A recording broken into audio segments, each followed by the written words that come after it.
শালার বউ মুরগি ফাইজলামি করো টেকা নাই। পর্দায় তার উপস্থিতি মানেই হাসির খোরাক আর দর্শকদের উচ্ছ্বাস। যতক্ষণ তিনি অভিনয় করবেন ততক্ষণই মুগ্ধ হয়ে সবাই শুধু তাকেই দেখবেন। এমনকি তার অভিনয় দেখে দুঃখ ভুলেছেন কোটি কোটি দর্শক। বলছি রূপালী পর্দার জনপ্রিয় কমেডিয়ান দিলদারের কথা। রিক্সার বউ, আমি যে ঘুমিয়েছিলাম তো খেলাছে, আমি যদি পরে যেতাম।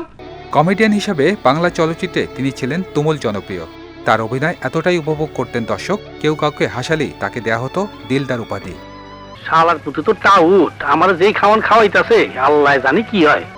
জনপ্রিয় অভিনেতার মৃত্যুর পর ঢাকাই সিনেমা ইন্ডাস্ট্রিতে অনেক কৌতুক অভিনেতা এসেছেন, আবার সময়ের স্রোতে হারিয়েও গিয়েছেন। তবে এখন পর্যন্ত দিলদারের অভাব কেউই পূরণ করতে পারেননি।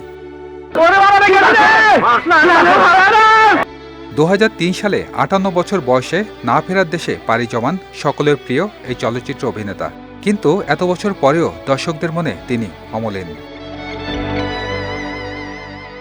1945 সালে 13 জানুয়ারি চাঁদপুরে জন্মগ্রহণ করেন দিলদার। মা বাবার দেওয়া নাম ছিল দেলোয়ার হোসেন। চলচ্চিত্র জগতে এসে হয়ে যান দিলদার। তিনি শুধু পর্দায় নয়, বাস্তব জীবনেও তিনি ছিলেন সকলের মন জয় করা একজন মানুষ। 1972 সালে কেন এমন হয় সিনেমার মধ্য দিয়ে চলচ্চিত্রে নাম লেখান দিলদার। এরপর অভিনয় করেছেন অসংখ্য সিনেমায়।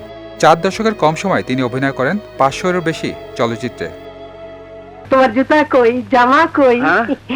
মালিক হালাকে পছন্দ হয়েছে তো তাই দিয়া দিছি। সেরা কৌতুক অভিনেতা হিসাবে 2003 সালে জাতীয় চলচ্চিত্র পুরস্কারও লাভ করেন দিলদার। যে বছর সেরা স্বীকৃতি পেলেন সে বছরই কোটি কোটি দর্শকদের শোকের সাগরে ভাসিয়ে চিরবিদায় জানান তিনি। 2 নম্বরে কাম করলে ইসার ওজনের ভাগটা একটু বাড়াইতেইব। সজল খান, বিজয় টিভি, ঢাকা।